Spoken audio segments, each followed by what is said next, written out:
Dit keer spreekt zij met professor Mary McAleese, die geboren werd in 1951 in het Noord-Ierse Belfast.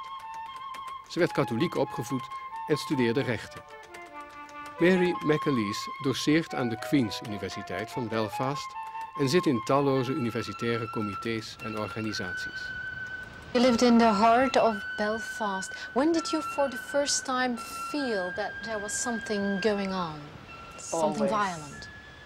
I always knew there was. I don't remember a day or a time when I suddenly grew conscious of it. It was always there. But even when you were very young? Very, very, very small. I remember when my parents moved into an area where we were the only Catholics in a particular street. And I remember waking up one morning and my father being very distressed to find that our neighbours had put red, white and blue bunting across the front of our house, which was to celebrate the 12th of July, which is a big, if you like, a big Protestant or a big Unionist celebration, not a celebration from the tradition that I come from, and very threatening and very intimidating for Catholics. And I remember he feeling very distressed about this, because the question was, what would you do? Would you be silent and let it happen? Or would you say to people that really this was not acceptable? And if you did speak, were you in danger, either of simply being ignored or perhaps suffering violence? The violence was always there from early childhood. How did living in Belfast as a teenager affect you? Thinking about the summer of 69. The summer of 69 in Belfast was cathartic. I don't think there is any doubt about that. It was cathartic for me. I think it was cathartic for a lot of people of my generation, because while we had lived forever, it seemed, with an undercurrent of violence, with a strong undercurrent of hatred, we were very aware that coming from the Catholic population, we were second class. We were very aware of the silence of our parents and our grandparents, that festering, fear-filled silence. What do you mean by that silence? Not speaking about the problems? Yes, it's not a real silence. It's a silence which refuses to articulate its pain, but it is in pain. It's not a still, quiet, serene silence, like the silence that comes from prayer or meditation. It's quite a different, it's a noisy silence, in the sense that it's noisy inside yourself, because it makes you small as a person. As a person, you feel you've a lot of things you want to say, but you either haven't the courage or the space in which to say them. And so you take all these things inside and you suppress them and you attempt to subdue them. But of course, eventually they overwhelm you. And in the late 60s, we had a civil rights movement that was a new, powerful Catholic voice. This was the new coming Catholic middle class. For the first time, an educated Catholic population starting to say that they were unhappy with the silence of their ancestors, and they weren't going to be silent any longer. And they were very unhappy with their position in a society where they were literally kicked into the ground. And so they started to speak. And in 69, I was 18, and I was really looking forward to going to university, the first of my family, to go to university. It was a very big, important thing for my parents. And I remember going out with our parish priest to celebrate the fact that I had been accepted into university to study law. And the world seemed wonderful that day, absolutely wonderful. Though there were lots, had I been reading the newspapers, had I been really in tune with what was going on, I would have realised, of course, that the world was changing around me. But I came back that night from dinner into our parish to find the men of the parish out defending it from the policemen in uniform who were burning down Catholic homes. And it was as if the whole world just disappeared for me. I simply I couldn't begin to understand the powerfulness of what was happening. And if you like, the symbolism of what was happening.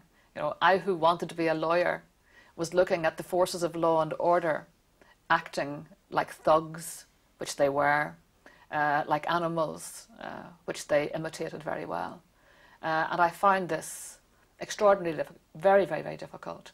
And of course, the temptation is, as a young person, is to let the anger get a very strong grip of you, as it got a grip of so many of my, particularly my male friends. You never thought about violence? Yes. Did you? I did, of course, because the temptation was to get angry. And when you get angry and you're young, to hit back, to throw the stone, to lift the bottle and to throw it, or worse than that, to join a paramilitary organisation. And I think that's where my struggle with faith started. I think it started in that month, and it became I feel like a spiritual battleground for me, because I wanted to go and fight with the rest. I could feel very strongly torn. I wanted to defend my community.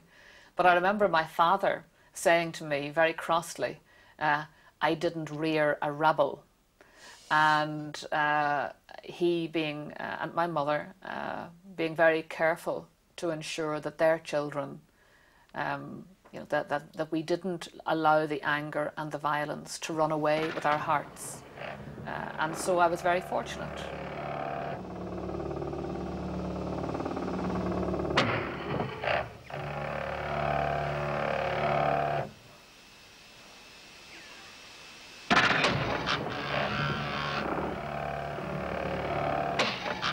It seems bizarre in the late 20th century, but on the morning I was married, which by any stretch of the imagination is the most wonderful day in a person's life, on that day, during the wedding reception after the marriage, when all the family were gathered together, I noticed a terrible silence come over all the guests.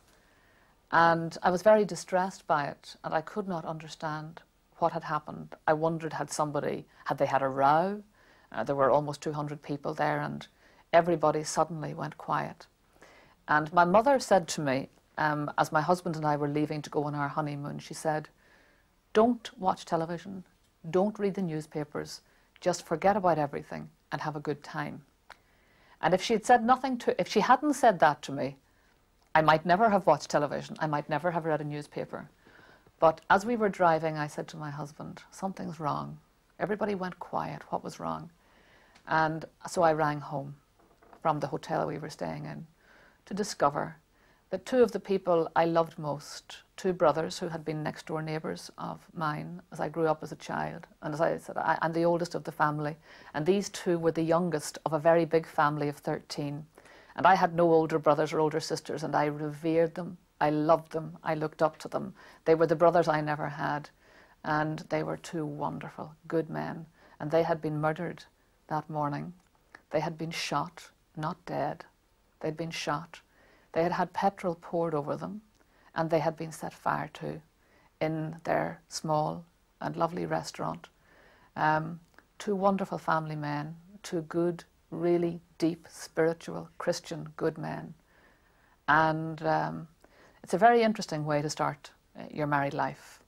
You know, to bang your head for 2 weeks off a hotel room, asking why, screaming at God, wanting to be able to put the pieces back together again, and knowing that never ever again will you be able to put the pieces back together again, because they will never ever come back into this world, and that you had to face a world in which their deaths screamed for vindication, and yet you knew they would never be truly vindicated except through the gentle, quiet, forgiving acceptance of what had happened. How did you come to terms with that? Oh, I have been a long time coming to terms with that, really. I have never really truly come to terms with it. It comes back every anniversary to haunt me. Even sitting here now, I mean, it's just remarkable. I haven't thought of them for days, for weeks, for months, and the memory, it just, I'm so sorry, but it raises all sorts of just all sorts of passions and sadnesses. I think of their children. One of them had no children, which might have been a mercy and maybe not. Maybe his wife would have preferred had there been. Another had 7 children, and children whom I don't even know, never met his children. And I think of their lives so destroyed, so damaged. And I think of my own life and how they would probably never be aware of the pain that I had and the way in which it impacted on my life and indeed my married life for many, many years.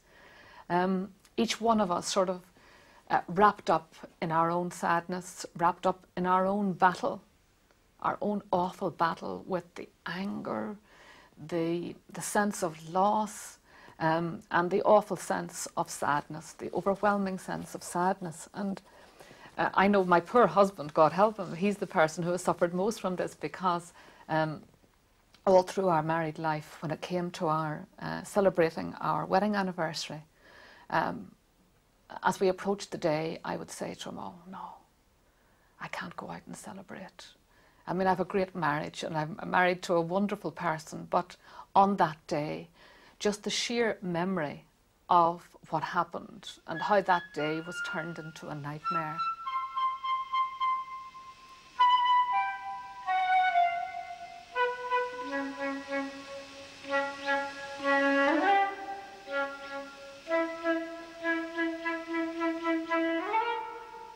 So you did feel rebellious, you were very. angry.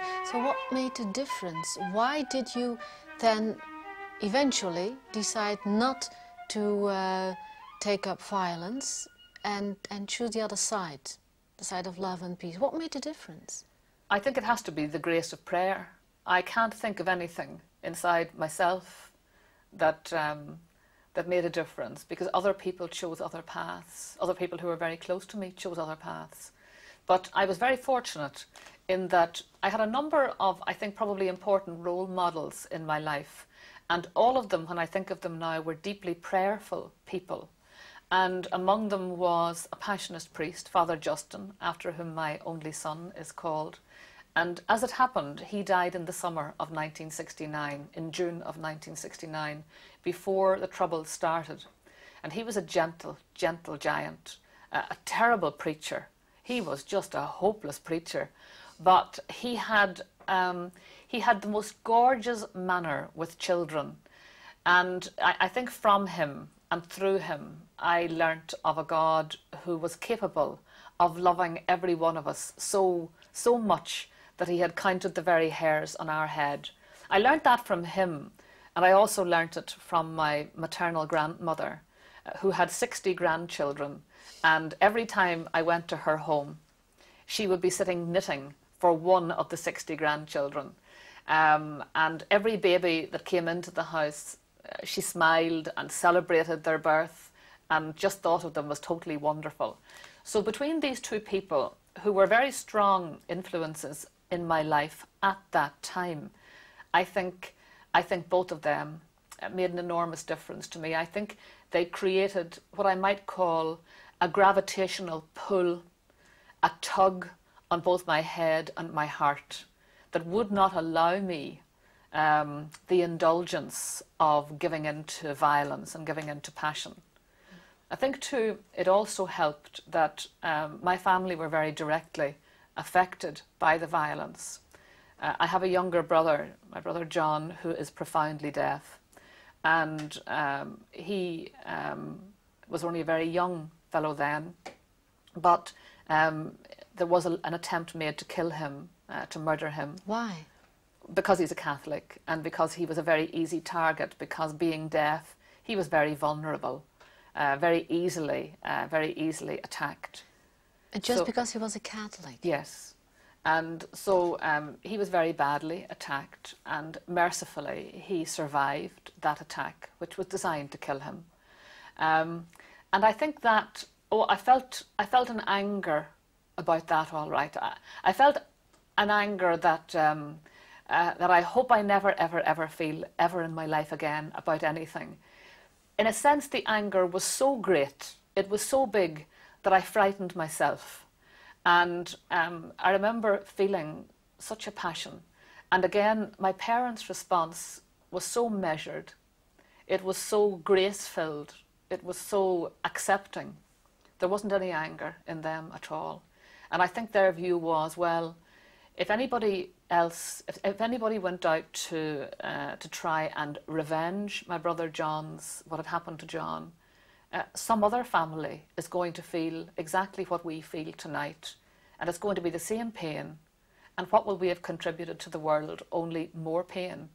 And I think in watching my parents work through that, I began to get an insight into, and also working through my own anger, I began, I think, to be drawn more and more towards prayer. And I think that was a very wonderful, a very marvellous grace that worked in my life at that particular time and has continued to work often through my life, because that was just the start of some of the worst episodes of violence that touched me directly. And each one of them in turn had to be dealt with, worked through, and in some way forgiven.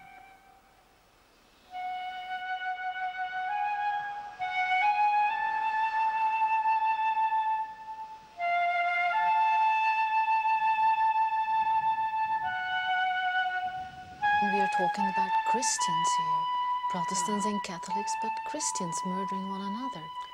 Well, we are talking about a community in which there are a lot of churches.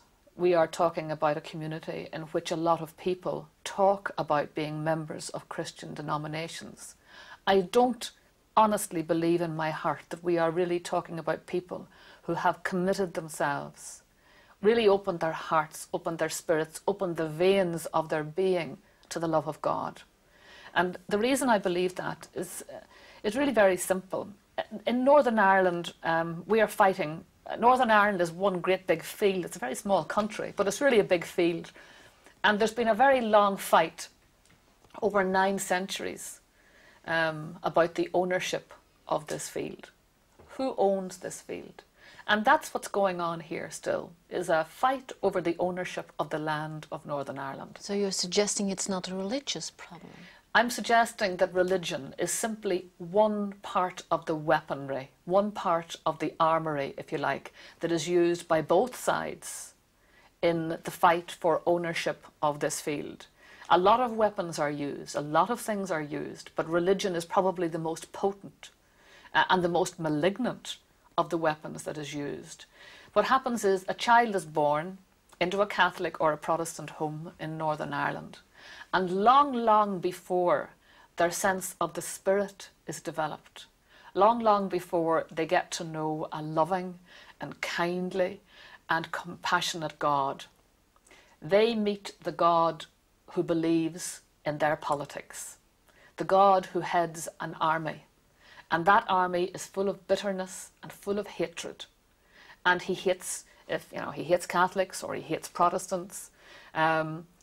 So from a very early age, children are conscripted, without their knowledge and without their consent, into a way of looking at God which is utterly inimical to what God truly is. I mean, we've destroyed God here. Northern Ireland has more gods walking around. I mean, we have a cacophony of gods here. And they are all small gods. They are all gods leading regiments of one sort or another, all fighting over this field. But they are not any one of them the God of love. They are not any one of them the God of compassion. They are all, every one of them, gods who have been made in the image and likeness of small, bitter men. They're not the God that I came to know.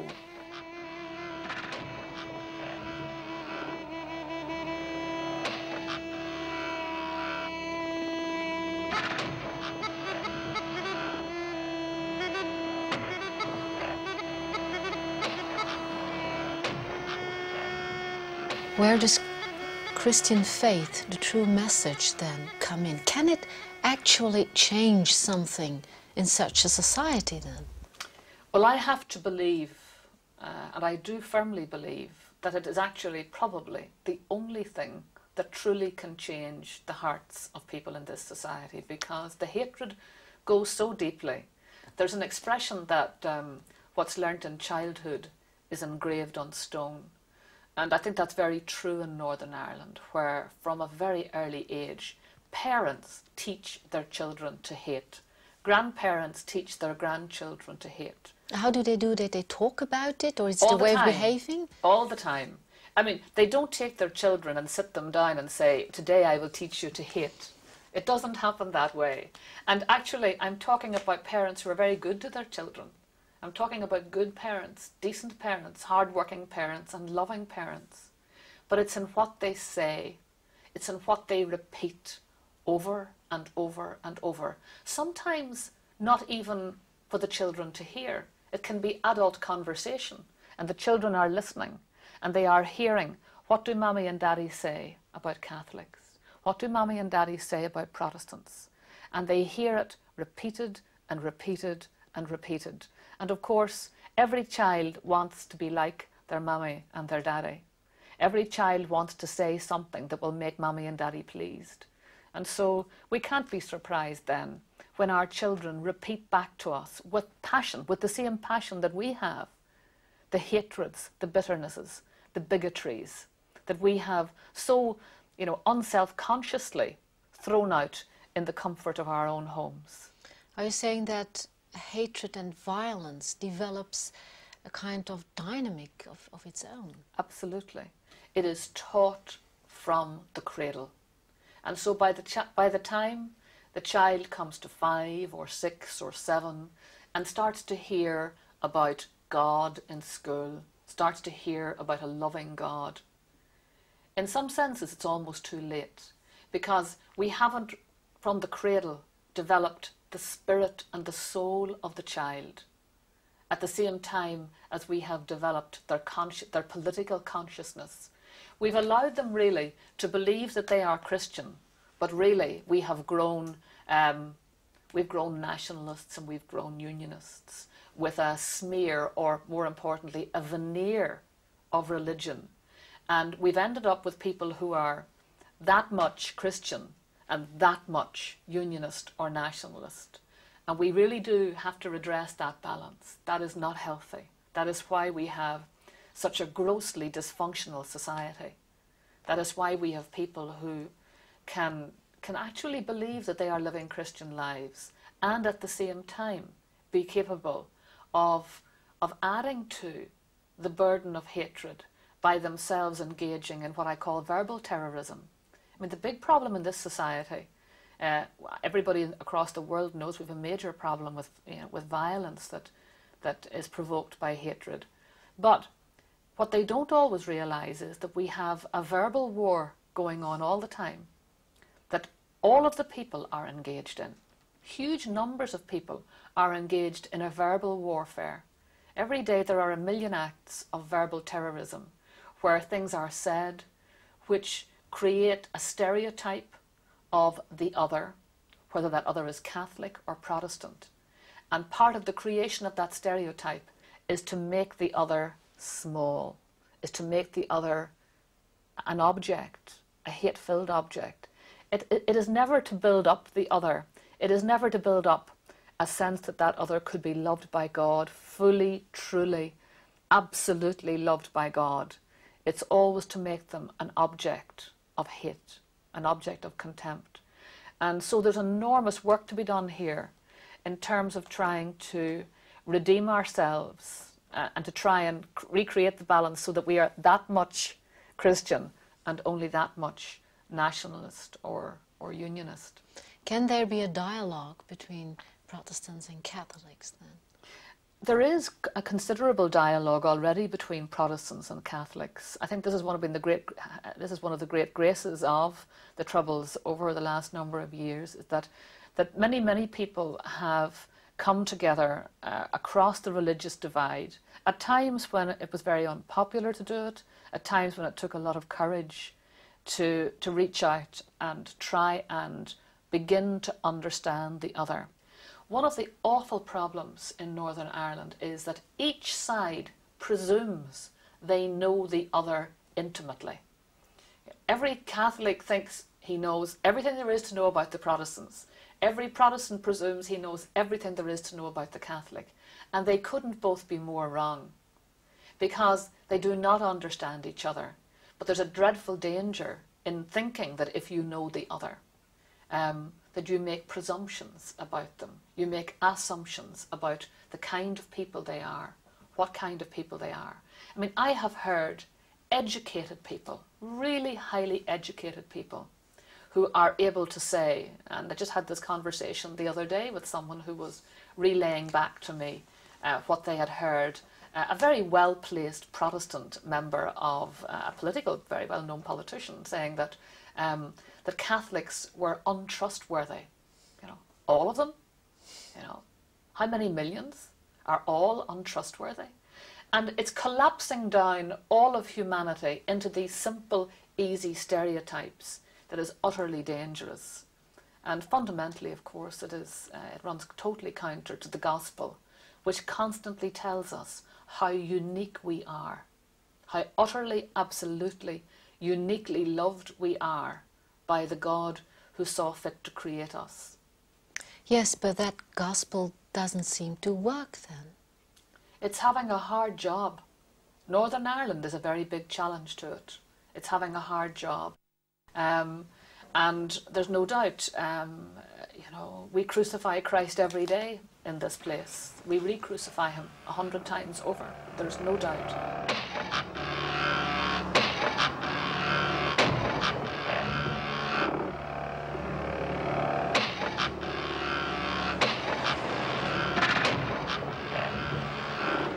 I think that more and more we are aware that the problem does not reside just in politicians. For 20 odd years we sat around waiting for the politicians to resolve it, you know, when it's their problem.